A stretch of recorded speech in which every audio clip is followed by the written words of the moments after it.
Welcome to audiobook. YouTube channel and Facebook page. Subscribe our channel. And follow our page. Let's start. Think and Grow Rich. By Napoleon Hill. Author's preface.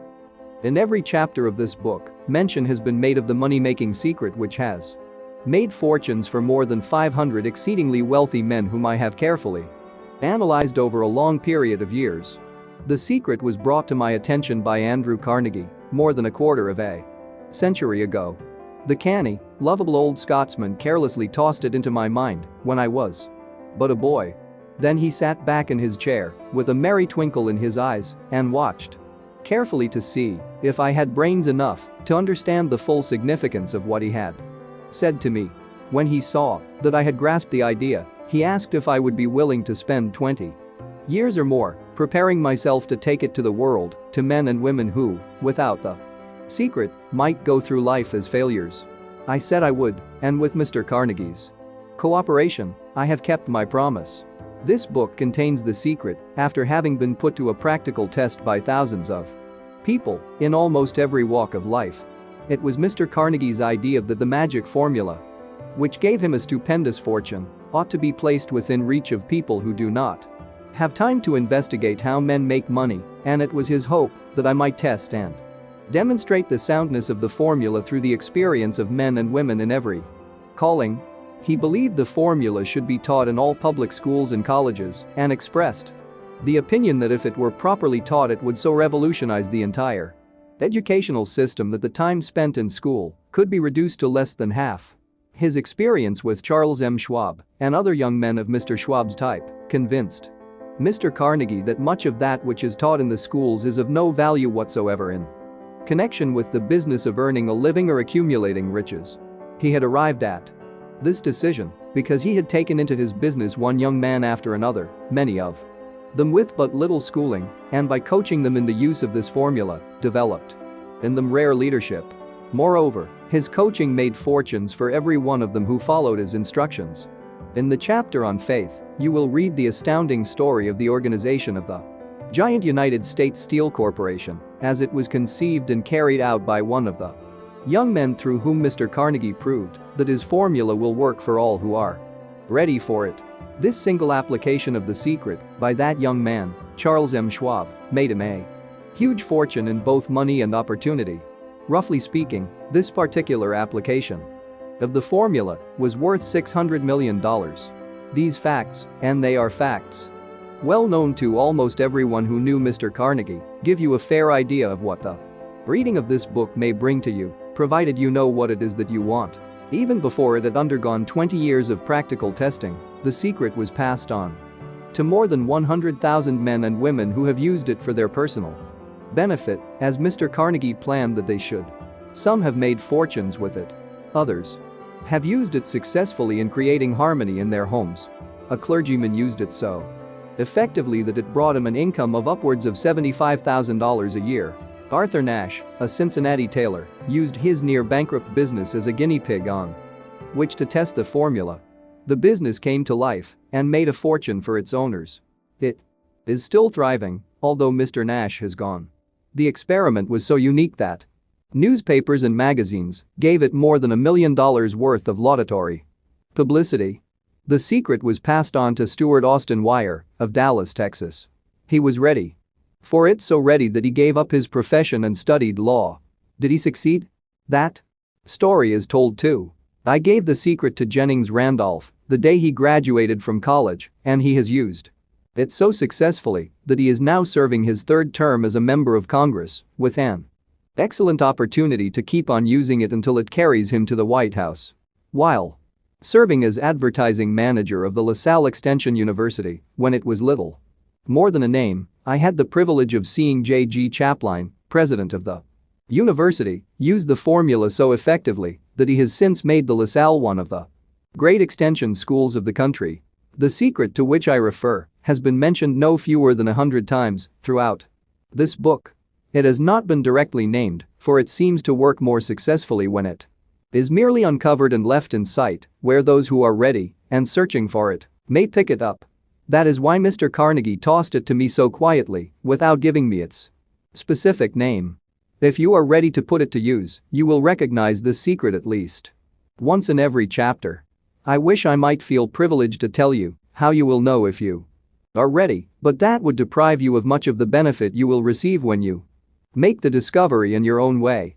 While this book was being written, my own son, who was then finishing the last year of his college work, picked up the manuscript of chapter 2, read it, and discovered the secret for himself.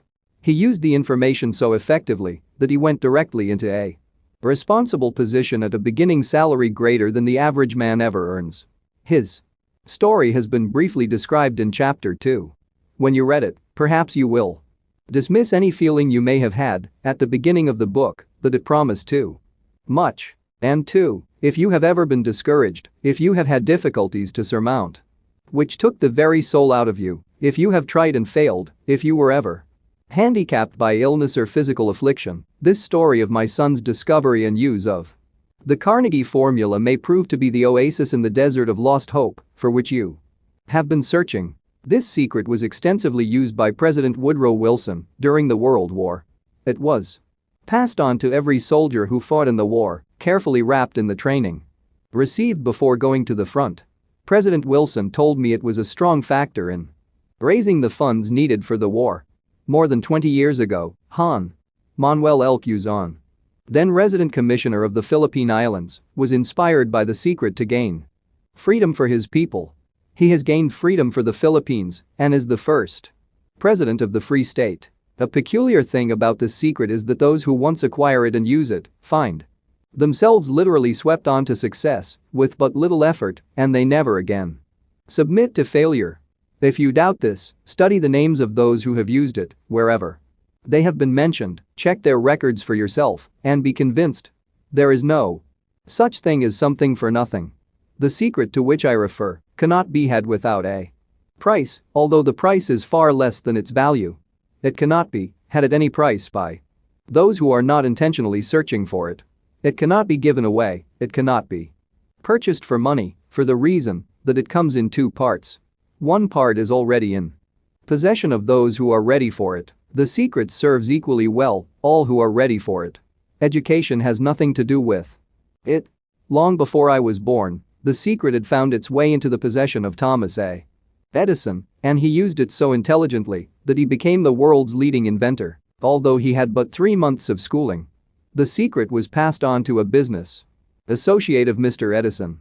He used it so effectively that, although he was then making only $12,000 a year, he accumulated a great fortune and retired from active business while still a young man.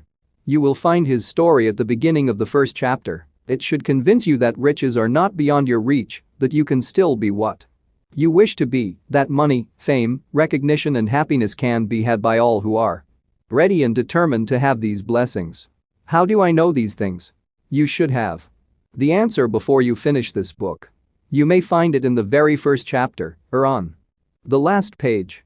While I was performing the 20-year task of research, which I had undertaken at Mr. Carnegie's request, I analyzed hundreds of well-known men, many of whom admitted that they had accumulated their vast fortunes through the aid of the Carnegie secret. Among these men were Henry Ford, Theodore Roosevelt, William Wrigley Jr., John W. Davis, John Wanamaker, Albert Hubbard, James J. Hill, Wilbur Wright, George S. Parker, William Jennings, Brian E. M. Statler, Dr. David Starr Jordan, Henry L. Doherty, J. Ogden Armour, Cyrus H. K. Curtis, Arthur Brisbane, George Eastman, Woodrow Wilson, Charles M. Schwab, W. M. Howard Taft Harris, F. Williams, Luther Burbank, Dr. Frank Gunsaulus, Edward W. Bach, Daniel Willard, Frank A. Muncie, King Gillette, Elbert H. Gary, Ralph A. Weeks Drive, Alexander Graham Bell, Judge Daniel T. Wright, John D. Rockefeller, John H. Patterson, Thomas A. Edison, Julius Rosenwald, Frank A. Vanderlip Stewart, Austin Wire, F. W. Woolworth Drive, Frank Crane, Colonel Robert A. Dollar, George M. Alexander, Edward A. Feline, J. G. Chapline, Edwin C. Barnes, Hon. Jennings, Randolph, Clarence Darrow, Arthur Nash. These names represent but a small fraction of the hundreds of well-known Americans whose achievements, financially and otherwise, prove that those who understand and apply the Carnegie secret reach high stations in life. I have never known anyone who was inspired to use the secret who did not achieve noteworthy success in his chosen calling. I have. Never known any person to distinguish himself or to accumulate riches of any consequence without possession of the secret. From these two facts I draw the conclusion that the secret is more important as a part of the knowledge essential for self-determination than any which one receives through what is popularly known as education. What is education, anyway? This has been answered in full detail. As far as schooling is concerned, many of these men had very little. John Wanamaker once told me that what little schooling he had, he acquired in very much the same manner as a modern locomotive takes on water, by scooping it up as it runs. Henry Ford never reached high school, let alone college. I am not attempting to minimize the value of schooling, but I am trying to express my earnest belief that those who master and apply the secret will reach high stations, accumulate riches, and bargain with life on their own terms, even if their schooling has been meager. We pass now to Chapter 1 and to the story of my very dear friend who has generously acknowledged having seen the mystic sign and whose business achievements are evidence enough that he turned down a glass. As you read his story and the others, remember that they deal with the important problems of life, such as all men experience. The problems arising from one's endeavor to earn a living, to find hope, courage, contentment and peace of mind, to accumulate riches, and to enjoy freedom of body and spirit. Remember too, as you go through the book, that it deals with facts and not with fiction, its purpose being to convey a great universal truth through which all who are ready may learn not only what to do, but also how to do it and receive, as well, the needed stimulus to make a start. As a final word of preparation, before you begin the first chapter, may I offer one brief suggestion which may provide a clue by which the Carnegie secret may be recognized? It is this: all achievement, all earned riches, have their beginning in an idea. If you are ready for the secret, you already possess one half of it, therefore, you will readily recognize the other half the moment it reaches your mind. Napoleon Hill.